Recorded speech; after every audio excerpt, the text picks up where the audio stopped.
Buenos días. Bueno, muchas gracias a los organizadores de este evento y fundamentalmente, bueno, al que se tiró prácticamente su organización en la espalda, a Carlos Camero y su equipo.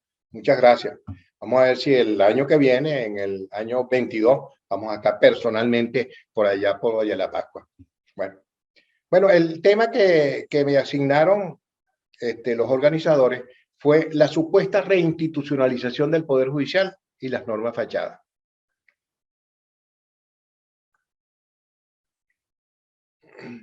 Como introducción podemos decir que la reinstitucionalización del Poder Judicial es una nueva bandera demagógica que enarbola el oficialismo a fin de aparentar el desempeño, el normal desempeño de este órgano, con miras a engañar a la justicia penal internacional en el sentido de que en el país se enjuiciarán y sancionarán los delitos de lesa humanidad, en los cuales están involucrados altos personales del gobierno. Con este propósito, se reformaron algunas leyes a través de disposiciones legales que no dudamos en calificar como normas fachadas y abrieron otras líneas de ardide, destituyendo a algunos jueces y enjuiciando archivos expiatorios con el mismo fin. Olvidé decirles que voy a leer parte de, o casi toda la ponencia, debido a que apenas tengo 20 minutos y no quiero que se me queden cosas en el tintero. Claro, si son 20 minutos apenas, lo más probable es que se olvide uno de algunas cosas. Por eso voy a ir leyendo la ponencia conforme la redacté. Las deficiencias del Poder Judicial es un tema recurrente en distintos ámbitos de nuestra sociedad. Se podría decir que es un hecho notorio la ineficacia del órgano judicial venezolano en lo que debía ser su cometido, resolver conflictos de intereses y enjuiciar y sancionar los delitos cometidos. Esta desconfianza es producto de dos fallas graves que resaltan en nuestro órgano jurisdiccional: corrupción e incapacidad. Esto va unido a una ineficiente actuación de los órganos disciplinarios y de evaluación, por las mismas razones que fallan los tribunales, intereses partidistas y corrupción, que trae consigo la impunidad y el estancamiento del órgano en sus propios vicios.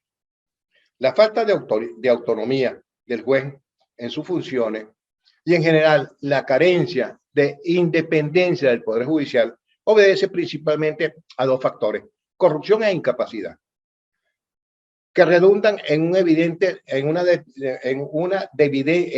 dependencia encaminando las decisiones hacia intereses personales, corrupción, o complacencia hacia quien lo sostiene en el cargo, incapacidad. Esto está íntimamente unido al gobierno judicial y a la formación o capacitación de los jueces, objetivo de esta presentación. Si bien es cierto que en la época democrática el Poder Judicial en Venezuela obedecía de fallas importantes, la situación de este órgano en la actualidad es desastrosa, caracterizándose por su sumisión vergonzosa al mandato del oficialismo, lo cual permea desde el Tribunal Supremo de Justicia hasta las más modestas oficinas judiciales.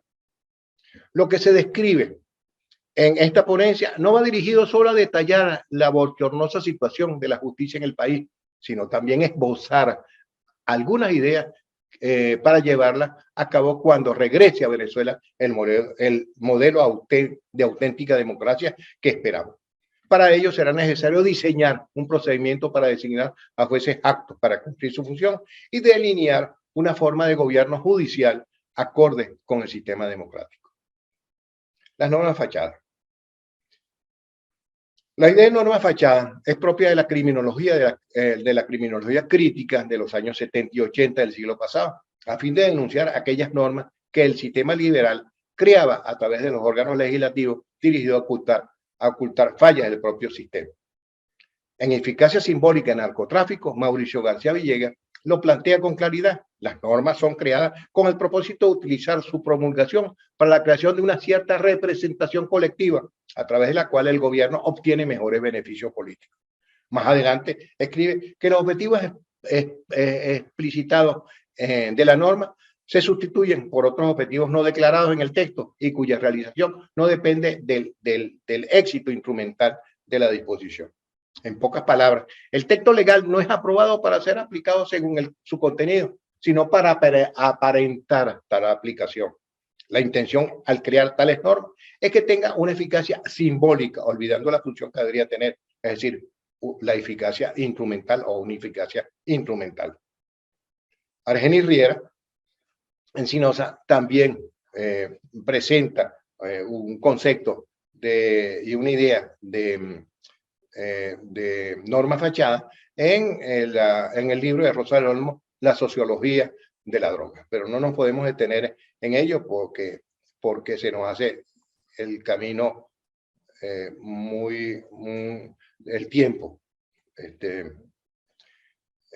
Trayendo estas ideas a la actual situación de la reforma del Código Orgánico Procesal Penal y la promulgación de una nueva ley de amparo sobre libertad personal, nítidamente se observan sus propósitos simbólicos, en el sentido de hacer creer que el actual régimen del país respeta las garantías procesales en el juicio penal que vela por la preservación de la libertad del ciudadano. La realidad venezolana nos indica que tales normas no tienen una eficacia instrumental, una eficacia dirigida a hacer realidad su contenido, sino que llegan solo a constituir un mensaje dirigido a aquellos que quieren engañar. Son simples normas fachadas. El hecho de que el fiscal jefe de la Corte Penal Internacional, Karim Khan, haya declarado que debe iniciarse el proceso de la investigación formal de los hechos sucedidos en Venezuela relacionados con crímenes de lesa humanidad, solo significa que pedirá a la Corte Penal Internacional que se abra el procedimiento en la sala de cuestiones previas. En esa etapa se precisarán los elementos de comisión dirigidos a demostrar en el posterior proceso, en la sala de juicio, la perpetración de tales crímenes y la responsabilidad en ello por parte de sus autores. A esto hay que agregar que según el principio de complementariedad por el cual actúa la Corte Penal Internacional, significa que deberá complementar la estructura judicial venezolana para que ésta en realidad procese y sancione a los autores de los hechos en cuestión. Hasta ahora deben trabajar juntos el fiscal de la Corte Penal Internacional y el fiscal venezolano. Si definitivamente la justicia internacional evidencia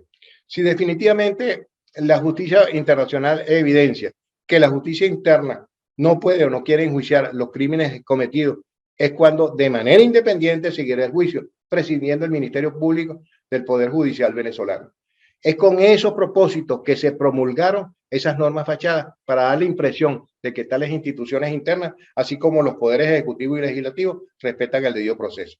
A esto se acompañó la escogencia de algunos chivos expiatorios seleccionados por el fiscal interno y algún tribunal penal para sancionarlos como muestra de la eficiencia de estos órganos ante la vista de la justicia internacional. Se agregó obviamente acción del Tribunal Supremo de Justicia destituyendo a un puñado de jueces para impresionar como si hubiera alguna verdadera actividad de vigilancia y disciplina en el área judicial.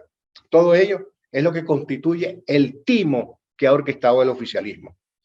Claro, esto será imposible mantener cuando es el propio presidente usurpador y su séquito de ministros y altos funcionarios policiales los que están involucrados en tales crímenes. Pero ello sucederá luego de que se inicie el proceso de investigación en la sala de cuestiones previas, en el cual aflorarán las evidencias conocidas por el pueblo venezolano y acreditadas ante la comunidad internacional de países democráticos de que efectivamente Nicolás Maduro está incurso en estos graves hechos, pues no podría evadir la aplicación del artículo 28 del Estatuto de Roma, que establece la responsabilidad de los jefes y otros superiores en el sentido de, textualmente establece el artículo, será penalmente responsable por los crímenes de la competencia de la Corte que hubiere cometido por subordinado bajo su autoridad y control efectivo en razón de no haber ejercido el control apropiado sobre esos subordinados.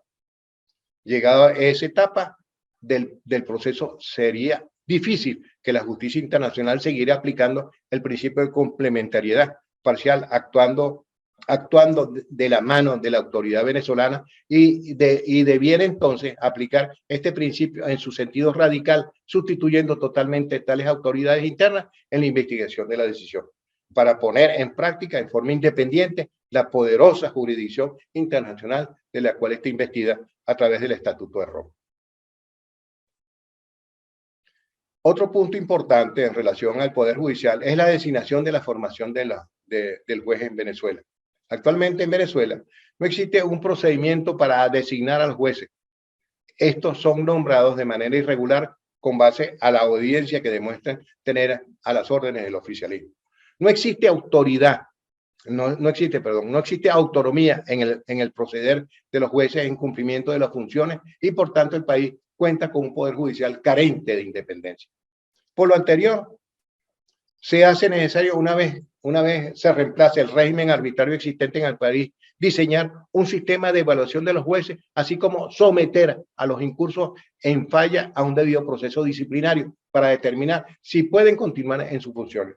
Debemos evitar lo que acaeció a principios del régimen chavista, que descabezó el Poder Judicial sin fórmula de juicio. Los jueces deben ser sometidos a un proceso disciplinario, resguardando los derechos a la defensa. Los que sí deben ser destituidos sin fórmula de juicio son los magistrados del Tribunal Supremo de Justicia a través de la nulidad de sus designaciones que fueron realizadas violando la Constitución y las leyes respectivas. Otro componente importante en este ámbito es la formación y actualización de los jueces. La orientación que se ha tenido en Latinoamérica para la formación de los jueces ha sido eminentemente técnico-jurídica, en el sentido de darle al juez los recursos necesarios para constituirse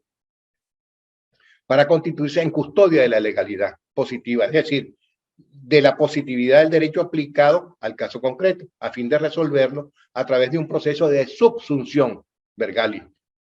El juez, a través de esta técnica de aprendizaje, se convierte en un simple aplicador acrítico y mecánico de la normativa jurídica. Su principal característica en este contexto ha de ser la neutralidad y, por tanto, la reproducción de la legislación y la concreción de los intereses que ésta representa, a veces reñido con la justicia o con la equidad.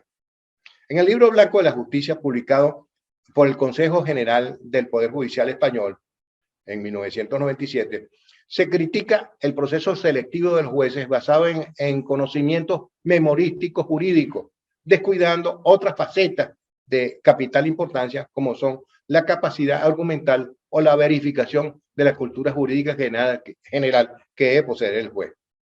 El positivismo jurídico, en su más estricta concepción, es la orientación que tienen los estudios de derecho de pregrado y posgrado y, por tanto, es lo que van a orientar una eventual formación del juez en Venezuela y su ingreso en la carrera judicial, de la cual debemos cuidar. Razonamiento judicial y argumentación jurídica. La teoría de la argumentación jurídica tiene una mayor importancia si ésta no solo comporta el conocimiento del derecho positivo, sino los elementos necesarios para justificar la decisión del juez. Para explicar una decisión es necesario mostrar sus causas, es decir, las razones que permiten ver la decisión como consecuencia de esas causas, mientras que justificar una decisión significa mostrar las razones que permitan considerar la decisión como algo aceptable, a tiempo. Por otra parte, el juez está obligado a motivar su decisión, pues ello constituye una garantía en contra de la arbitrariedad, ya que a través de la motivación se puede distinguir entre lo que es imposición autoritaria de un fallo y lo que es una decisión imparcial. Escobar León. Se puede afirmar, sin duda alguna, que la motivación de la sentencia es una garantía procesal y que su omisión constituye la violación del debido proceso. ¿Con base en qué podría recurrirse de un fallo si no se le dio explicación razonada de su fundamento? La indefensión es la consecuencia de ese proceder, razón por la cual es plausible revocar tal decisión. Explicar y justificar son dos cosas verdaderamente diferentes si hablamos de motivación. En el primer caso bastaría precisar una base legal y simplemente decir o explicar que se toma una decisión conforme al contenido del artículo tal de la ley respectiva. Mientras que en el segundo caso se debe exponer razones, justificar por qué se decide de esa manera y no de otra. Es muy diferente citar simplemente una disposición legal para que el juez explique por qué decidió así, a convencer mediante un razonamiento que justifica la actitud del juez al decidir. Normalmente los asuntos pueden decidirse partiendo de la simple subsunción, es decir, explicando en qué norma se consigue el supuesto de hecho que se ajusta al asunto que se resuelve. Pero no todos los asuntos tienen ese destino, pues podríamos conseguir lagunas, normas contradictorias e inclusive normas que aun cuando recojan en su supuesto de hecho la acción objeto del juicio, sin embargo su aplicación constituiría un acto de injusticia o bien violaría principios generales del derecho o normas de mayor rango como la constitucional. En estos casos, el juez debe precisar cuál norma aplica, sino también el juez debe precisar cuál norma aplica, sino también dar las razones por las cuales decide de tal manera. En la legislación venezolana podemos precisar algunos ejemplos. Hasta su tardía reforma en el año 2005, el artículo 456 del Código Penal tipifica como hurto mayor todo hurto cuyo avalúo de los objetos del delito sobrepasara los 100 bolívares, es decir, $0,05 para el año de la reforma. Norma promulgada en el Código Penal de 1927 cuando 100 bolívares representaba una suma importante. Disposición que violaba el principio de proporcionalidad. El artículo 538 de la Ley del Trabajo, de apenas unos años, es otro ejemplo al sancionar hasta con 15 meses de prisión de libertad, privación de libertad, a los directivos de una empresa cuando no se logra identificar quiénes instigaron actos dirigidos a violentar derechos de los trabajadores. Norma que crea una responsabilidad penal objetiva y un derecho penal de autor. Se es responsable por ser directivo de una empresa, violando principios básicos del derecho penal del acto o del hecho. ¿Qué debe hacer el juez ante estas normas o ante situaciones en las cuales el derecho positivo no le da una solución racional? Debe solo explicar que aplica la norma por formar parte del sistema legal positivo, o debe justificar la desaplicación del derecho positivo a fin de conseguir una decisión racional. Preferimos esta última actitud, negando la salida formalista violatoria de derechos del sujeto agarrado por el sistema penal. La instancia axiológica. La formación del juez entonces debe estar encaminado hacia su capacitación sobre razonamiento judicial y argumentación jurídica, pues el estudio de la normativa ha de constituir los contenidos y objetivos de sus estudios de pregrado.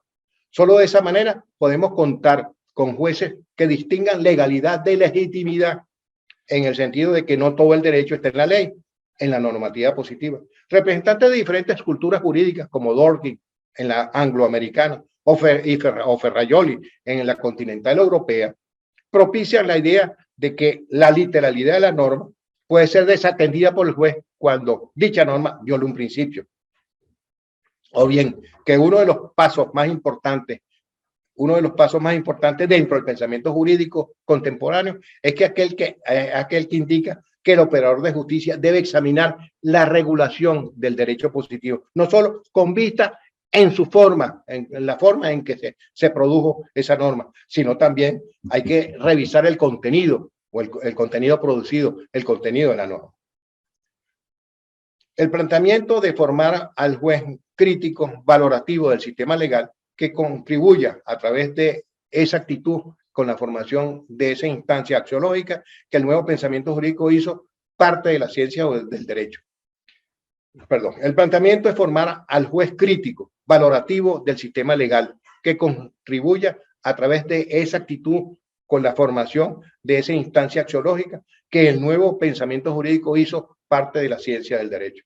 De esta manera se crea una nueva manera de hacer justicia que se relaciona más con la vida, con la realidad y el contexto social que con las abstracciones propias de los dogmas positivos o jurídico positivos. Bueno, creo que me queda poco tiempo, entonces yo tenía aquí algo referido al gobierno judicial, pero en forma sencilla voy a plantear lo siguiente. Fue un grave error el cometido por la Corte Suprema de Justicia en 1999 de eliminar el Consejo de la Judicatura. Yo, en ese caso, siendo magistrado de la Sala Penal, salvé el voto, porque el criterio que mantenía era que era necesario mantener el Consejo de la Judicatura y si este no funcionaba como debía funcionar, debía suplantarse o renovarse en su composición en el sentido de designar a unos nuevos consejeros. Ahora bien, ese Consejo de la Judicatura ya tiene una ley orgánica que fue, fue aprobada precisamente en el mismo año, en 1999. Y el asunto es crear un Consejo de la Judicatura con dos salas. Una sala administrativa que se encargue precisamente del gobierno y de la administración del Poder Judicial, de los jueces y de los tribunales, y otra sala disciplinaria que se encargue de enjuiciar, que se encargue de enjuiciar a las a las faltas cometidas por los jueces. Es necesario, entonces, un cogobierno. Ese Consejo de la Judicatura debe estar constituido por consejeros designados tanto por el Poder Judicial como pero en su mayoría, claro está, como por el Poder Legislativo y el Poder Ejecutivo. Es necesario la creación, indiscutible es necesario la creación de un nuevo, de un consejo de la Judicatura o de un órgano, llámese como se llame. Conclusión. La legitimación y la autonomía del juez y por tanto la independencia del Poder Judicial va a depender no de satisfacer a la mayoría con sus decisiones, como sucede con los poderes legislativos y ejecutivos, sino hallar la verdad en sus dos opciones, la verdad del hecho y la verdad en relación a la norma a aplicar. Pero esto último no lo lograría el juez a través de un proceso de mecánica subsunción u obtusa aplicación de la ley, como lo dice Ferrajoli, sino por medio de su crítica y censura, adecuándolo cada vez y alguna vez para siempre a los altos valores de la Constitución y a las expectativas individuales y sociales. Ferrajoli. Tal actitud es la que legitima sustancialmente la función del juez, haciéndolo inequívocamente progresista e independiente. Muchas gracias.